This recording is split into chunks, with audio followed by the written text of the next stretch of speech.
धन धन सद्गुरु। एक परिवार था। उस परिवार में उन्होंने एक कुत्ता पाला हुआ था और एक बिल्ली रखी थी। वह परिवार उनका बहुत ख्याल करता था, जैसे बच्चों का ख्याल किया जाता है। ऐसे ही बहुत प्यार से उनको खिलाया करते थे, रखा करते थे। जो कुत्ता था उसने सोचा कि प्रभु की कितनी दया है, ये लोग मुझे कितना प्यार करते हैं, ये बहुत सफाई रखते हैं ताकि मुझे कोई तकलीफ़ ना हो, मुझे खाना बड़े तरीके से देते हैं, देखते हैं मुझे कहीं सर्दी ना लगे, गर्मी ना लगे, वातावरण अच्छा बना कर रखते हैं।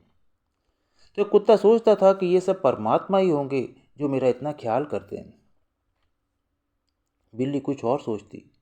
वह सोचने लगी, ये लोग मुझे बड़ा अच्छा खाना देते हैं, ये लोग मेरा बड़ा ख्याल करते हैं, ये लोग बड़ी कोशिश करते हैं कि सब जगह साफ़ रहे, मुझे आराम महसूस हो, मुझे सर्दी ना लगे, गर्मी ना लगे, तो मैं ही परमात्मा हूँ। अगर हम इस चीज़ को देखें तो हम कुत्ते के भाव से भी जी सकते हैं जो कि वफादार है, या हम बिल्ली के जैसे खुद गर्जी की ज़िंदगी जी सकते हैं जो कि सोचती है कि मुझसे अच्छा कोई नहीं। इंसान को किस किस्म की जितनी चाहिए, यह महापुरुष हमें बार बार समझाते हैं। ये बताते हैं कि शुक्राना हर पल हमारे लबों पर हो, क्योंकि प्रभु ने कृपा करके ये मानव चोला हमें दिया है। यह उनकी दया है कि हमें महापुरुषों के दर्शन होते हैं, उनके सत्संगों में हम पहुंचते हैं। प्रभु की इतनी दया है, तो इंसान के अंदर शुक्राने का भाव होना चाहिए। अगर हम सोचें कि हम अपनी मेहनत करके कुछ पा रहे हैं, तो फिर हम जिंदगी सही भाव से नहीं जी सकते। संत दर्शन सिंह जी महाराज ने फरमाया है, सुबह का दौर है, रक्षा है जिंदगी मेरी, हरीफ पे गर्दिशे दौरा है जिंदगी मेरी। जब सूफी शायर रूहानियत के बारे में समझाते हैं तो बहुत सी बार जो महापुरुष की संगत है उसको समझाने के लिए मधुशाला का उदाहरण लेते हैं।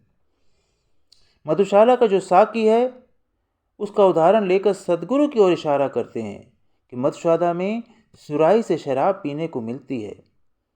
उसका उदाहरण देकर समझाते हैं कि जब हम एक महापुरुष की शरण में पहुंचते हैं तो वहां से हमें प्रभु का अमृत मिलता है।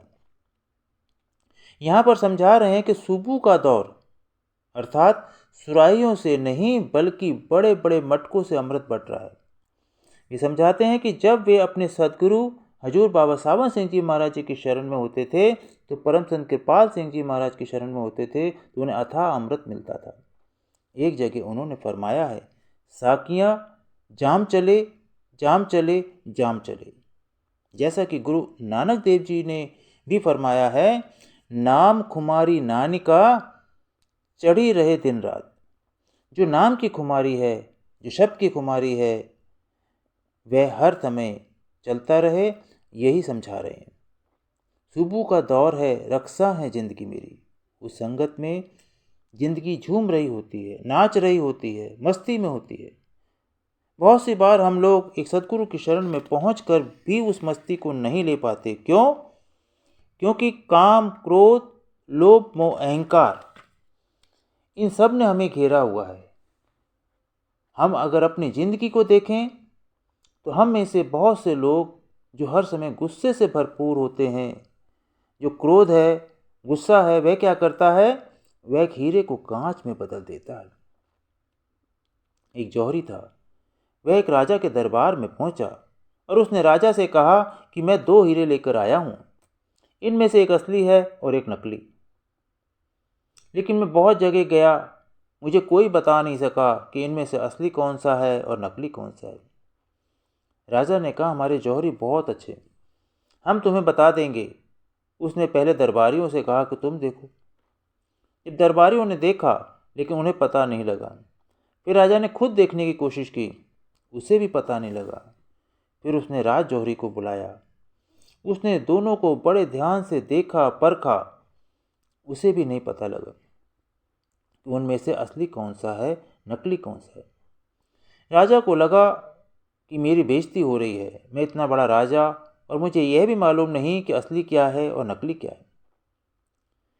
इतने में पीछे से एक आवाज़ आई कि मेरे साथ एक जन्म से अंधा आदमी है, शायद यह बता सके कि असली क्या है और नकली क्या है।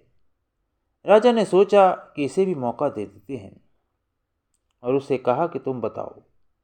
उस अंधे आदमी ने दोनों हीरे लेकर धूप में रख दिए। थोड़ी देर बाद उसने कहा कि यह वाला असली है और यह वाला नकली। राजा ने कहा, तुम्हें कैसे पता चला कि असली कौन सा है, नकली कौन सा है? उसने कहा, धूप में जो गर्म हो गया वह नकली है, वह कांच का टुकड़ा है। तो भाई, जब गुस्सा आता है उसमें इंसान बड़ी जल्दी गर्म हो जाता है। उसकी जो गरमाइश है वह उसके अपने पर निर्भर नहीं, क्योंकि बाहर से उसके अंदर उत्तेजना आती है। कोई दूसरा इंसान कुछ ऐसा करता है जो उसे अच्छा नहीं लगता, उसे गुस्सा आ जाता है। तो क्रोध हमें असलियत से परे कर देता है, हीरे को कांच बना देता है। महापुरुष समझाते हैं कि क्रोध को हम काबू में लाएं, इसकी भावना हमें अंदर जागृत ना होने दें, उसको उठने से पहले शांत कर दें। कैसे शांत करें? इस अवस्था में पहुँचें कि अगर कोई हमें कुछ कहता है जो हमें ठीक ना लगे तो हम मुस्कुरा दें, हमारे लबों पर मुस्कान आ जाए और हम हंसकर उस चीज़ को टाल दें। अगर ज़िंदगी में ऐसा कुछ हो रहा है जिसमें हमें लगे कि हमें बड़ी तकलीफ़ हो रही है, तो हम यह सोचें कि इसमें भी कुछ बेहतरी होगी। जैसा कि गुरबानी में आया है, तेरा भाड़ा मीठा लागे।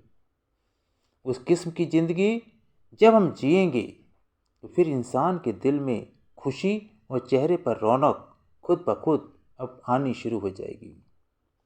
क्रोध को काबू में लाना बहुत ज़रूरी है। महात्मा बुद्ध ने फरमाया कि दुनिया का सबसे ताकतवर आदमी वह नहीं जो कुश्ती में सबसे जीत जाए, सबसे ताकतवर आदमी वह है जिसने अपने क्रोध को काबू में कर लिया। महापुरुष फरमाते हैं, जिन्होंने मार मन डाला, सूरमा उन्हीं को कहना। महापुरुष बार बार यही समझाते हैं कि हमारी ज़िंदगी में समभाव होना चाहिए। अगर कोई मुसीबत आए तो उसमें हम घबराएं ना, डर ना जाएं, टूट ना जाएं। कोई मुश्किल आए तो हमें क्रोध ना आए। अगर कोई चीज़ अच्छी हो रही है तो उसमें बहुत ज़्यादा खुशी ना हो, पागल ना हो जाएं। हम पूरी कोशिश करें कि हम शांति और समन्वय की ज़िंदगी जिएं। जिस दूसरी भावना के दायरे में हम आ जाते हैं वह अहंकार या मान है। अहंकार हमें प्रभु से दूर कर देता है। जहाँ हर इंसान को मान आ गया, वहाँ पर द्वैत आ गया। हम सोचने लगते हैं कि हमारे जैसा कोई और है नहीं, जो कुछ हम कर रहे हैं, बोल रहे हैं, वही ठीक है और उसे सब लोग फटाफट मान लें क्योंकि वह बात हमने कही है। हम ये भूल जाते हैं कि हर एक जीव प्रभु का हिस्सा है, सब में प्रभु बस रहे हैं। हम यह भूल जाते हैं कि ज़िंदगी ऐसी जीनी चाहिए जिसमें हम औरों का ख्याल रखें, हम औरों के मददगार हों। जब इंसान अपने आप पर बहुत मान करने लगता है तो औरों को वह कुछ नहीं समझता। उस अवस्था में हम औरों को कुचलना शुरू कर देते हैं। जितना दुख दर्द हम उनको पहुंचाते हैं उसका भुगतान हमें करना पड़ता है, क्योंकि जैसी करनी वैसी भरनी। तो इंसान को नम्रता से जीना चाहिए, ऐसे जीना चाहिए जैसे हर कोई अपना ही हो। जैसा व्यवहार हम अपने साथ करवाना चाहते हैं, औरों के साथ भी हम वैसा ही व्यवहार करें। एक और क्षेत्र है जो हमें सच्चाई से दूर ले जाता है, वह है मोह। हम माया की दुनिया में जी रहे हैं। माया की दुनिया में जीने के कारण हमारा लगाव दुनिया की चीज़ों के साथ हो जाता है। बहुत बार हम सोचते हैं कि अगर दुनिया में खुशी पानी है तो मनोरंजन की ओर चलें। कोई फिल्में देखता है, कोई गाने सुनता है, कोई खेलों में चला जाता है, सोचता है यहाँ से बड़ी खुशी मिलेगी। कई लोग सोचते हैं दिमाग को तेज करेंगे तो खुशियाँ मिलेंगी, तो वे उस ओर निकल जाते हैं। कई लोग सोचते हैं हमारा शरीर तंदुरुस्त हो जाएगा तो हमें खुशियाँ मिलेंगी, तो लोग व्यायाम करने लगते हैं, शरीर को साफ रखने में लग जाते हैं। कई लोग जो अपने परिवार में इतने धंस जाते हैं कि उनका सारा समय उसमें निकल जाता है। तो इंसान अपने आप को सुख चैन देने के लिए दुनिया के अलग अलग कार्यों में लगे रहते हैं। बहुत से भाई बहन हैं, वे सोचते हैं अगर किसी ऊंचे ओहदे पर पहुंच गए या बहुत पैसा कमा लिया तो उनका बड़ा नाम होगा तो बड़ी खुशी मिलेगी, वो उस तरफ निकल जाते हैं। महापुरुष हमें समझाते हैं कि भाई जितना ज़्यादा मोह इस माया की दुनिया के साथ करेंगे, उतना ही हम प्रभु से दूर होते चले जाएंगे।